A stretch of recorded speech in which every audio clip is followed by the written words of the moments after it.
So I go and try to work on a deep freezer for my wife's brother, and I buy a 3-in-1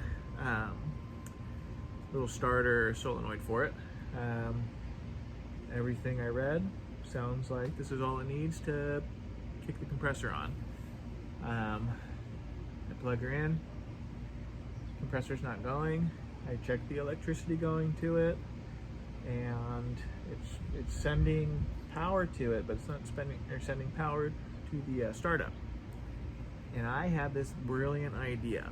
So with cars, what you can do is if the key's not working, you can jump start the starter. So you can take a screwdriver, boom, now you can cross the hot and the ground.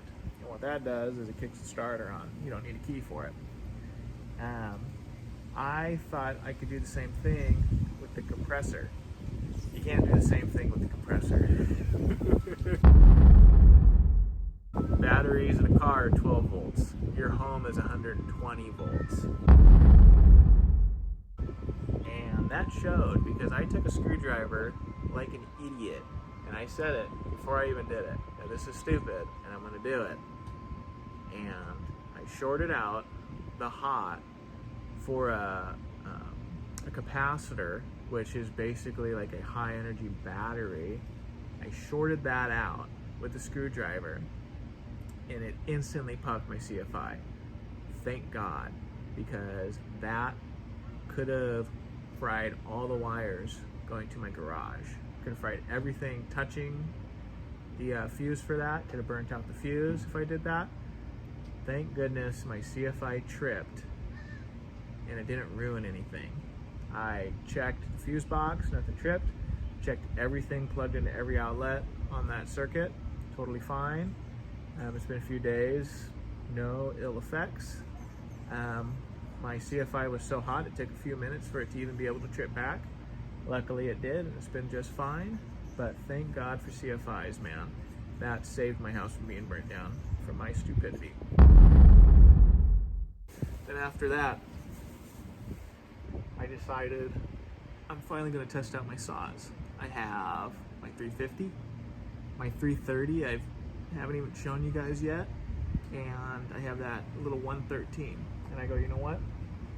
They're all good. I have these pieces of walnut. Let's test them out, baby. Every single one of them broke. Broke.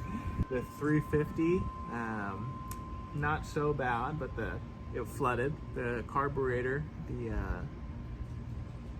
the needle, there's a lever that pushes the needle and a metering diaphragm. That was still out of adjustment. I tried fixing that in the last installment of the 350 series. Thought I did.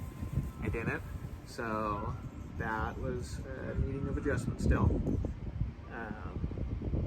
The 113 it's not able to idle. So we're gonna have to look at the reed valves on that. Fingers crossed that's what it is. And then my 330 in the video ran just fine. Cut through the wood, idle's a little high, that's okay. I let it idle for a minute. I turn it off, start putting things away. The nut and the washer that holds the sprocket together, where the chain goes on, came off. I could have thrown the chain at my bare legs. So, very lucky with that. I didn't do it on camera, but I was able to get that torque back down. No problems whatsoever, but it's little stuff like that you always got to be watching out for. Now we're ready to get back. We have to fix the 350 and the 113 and get back to cutting some wood. So I think I have the 350 close to ready to go, so hopefully that comes out soon. But yeah, it's been a tough week. If anybody's wondering, I don't get it right all the time. That's part of wrenching.